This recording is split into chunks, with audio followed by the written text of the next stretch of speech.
It's time once again for All Things Equal. It's our weekly radio show featuring community conversations over issues of race, class, equity, and sustainability.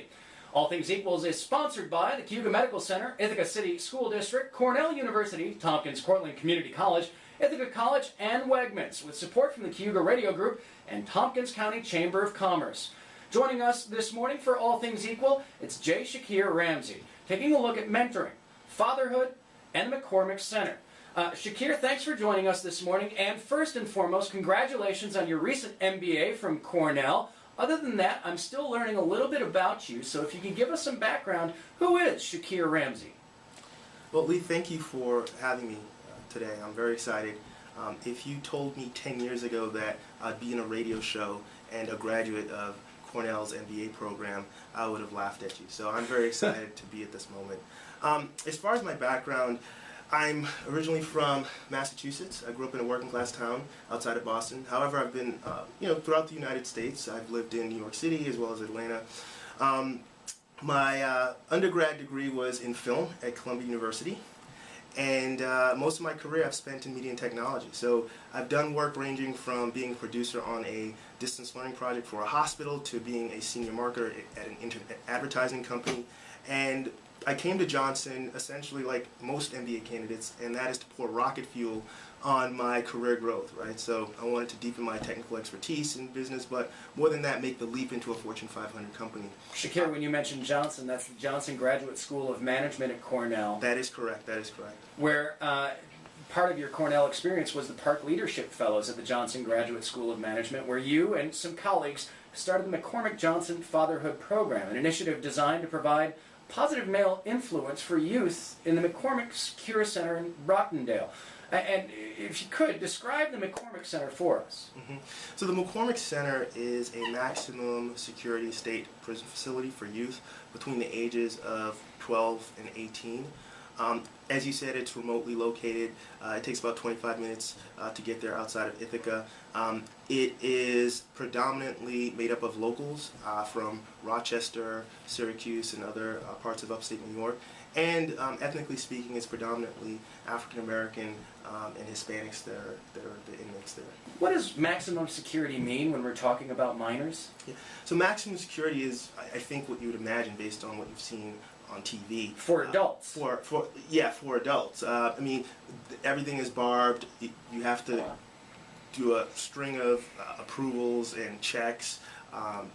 Us as civilians, we have to go through metal detectors and what have you. So it's pretty intense. Every door is locked. Whatever you can imagine as maximum security is probably what it is. So out of this comes Shakir Ramsey, our guest for All Things Equal this week. And out of this work from Shakir Ramsey and his colleagues at the Johnson Graduate School of Management launches this fatherhood program. What got it off the ground? What went into getting it off the ground? Yeah. And where's it going? So the fatherhood program started about 3 or 4 years ago with 3 Park Fellows, Tyler Beer, Charlie Follett, and Martin Pierce, and a program coordinator named Beverly King from the New York State Office of Children and Family Services.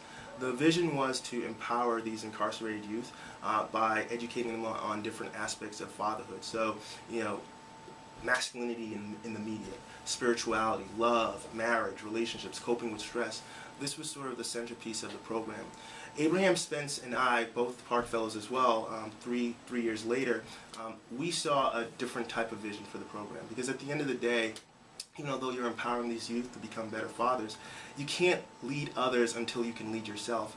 And in society, the most effective way to do that is by professionalizing yourself, right? By being able to get a job.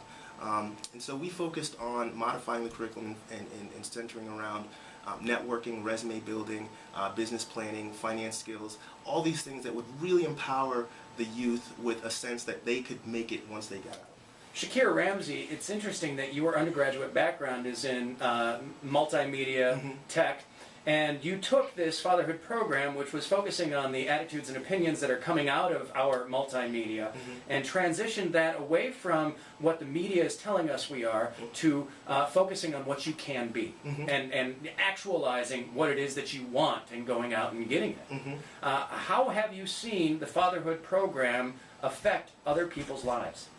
So I can tell you firsthand that we affected a lot of the inmates directly. Before we came, I think the program focused on, again, sort of the softer aspects of fatherhood. So they would be making Mother's Day cards, for instance, things like that, which are useful and hopeful to a degree, but not as effective, I think, as, again, hard skills and really interacting with them and engaging with them in terms of how they can succeed out there. So some of the results we saw were individuals, for instance, that would have 100% attendance. 100% attendance, not just being there week to week, but actually being there the whole time. In a challenging environment, what you find is, especially in a program that's optional, you'll find that some people just don't care. I don't feel like it today. They'll step in. Hey, these guys seem like nice guys, but I got better things to do. And so we noticed that with particular individuals that there was 100% attendance, 100% presence, and it was exciting. People wanted to come back. People they wanted looked to come forward back. to the event. Exactly. And they talked about us to other inmates as well as other administrators within the program. So how many people have been, and we're talking about minors again? Yes. We're talking about kids under 18. Yes. Young men. Yes. How many young men has this fatherhood program under your tenure, along with other Park Fellows, how many young men would you say that you've actually reached out to? Yeah, I would say the program has affected definitely in the hundreds. Wow. This past year alone, it's a year-long engagement for the Park Fellow because we start in our second year of our 2-year MBA program. So as you can imagine, within that year, we're going to the facility week to week, and we're engaging with different units, about 10 to 20 in each unit.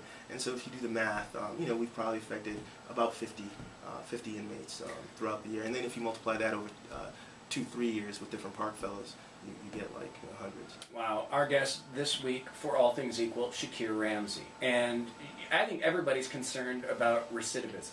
Recidivism costs the taxpayers. Recidivism creates the revolving door that has people who have been convicted of crimes only going back for every crime, no matter what. That we have an issue of recidivism. Is this fatherhood program a way to end the defeatist cycle of recidivism in our prison system? It's definitely an attempt to do that. How? Well, again, by intervening right in the lives of these kids, as you said, who may not have any hope. I mean, using my life as an example, I am a father of a 2-year-old boy. And that's got to be scary. That is very, very, very scary. I'm still changing diapers. But what happens is, as a change agent in this facility, I can connect with these youth because I'm not just going there as a lecturer, but I'm going there as someone with real life experience that can talk directly to what fatherhood is.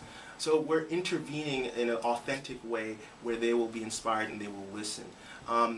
Using our lives as a model, hopefully what happens is they begin to think about their options outside of the walls that confine them, and change begins. It starts somewhere, Lee. It doesn't start in a vacuum. It has to start somewhere, and it starts with individuals such as Abraham and myself believing that there's better for these individuals in these unfortunate situations. That's fellow Park Fellow Abraham Spence that you talked about, but you struck a chord with me when you said the word hope.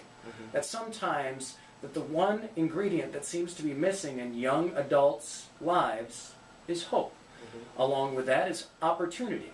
And this fatherhood program, the way you've transformed it, along with your colleague Shakir, seems to be providing not some ubiquitous hope, but a pathway towards opportunity, and that provides hope. That this is it's guidebook or instruction. Here's how you go out and get what you want. Yeah, it's literally a blueprint. Yes. I mean, we didn't talk about the curriculum, but we start by understanding the individual's vision statement. What is it that they see themselves doing? Because nobody sees themselves going back to jail and jail again. And no one cares enough to interrogate and go deeper than what they might say they want to do. So for instance, there was one individual I worked with who cooked in his previous life, and his vision statement was to start a restaurant. What was different about this restaurant, other than serve food and soul food, which I'm sure you love, or any of us would love, was that he wanted the government to subsidize a breakfast program where he gives away free food to kids in his community to get their day started on the right foot, right? It's a fact that if you don't start with a healthy breakfast, that can lead to delinquency later on in your day, both in adults and in kids. So this is an example of again how we're affecting these youth in a positive way.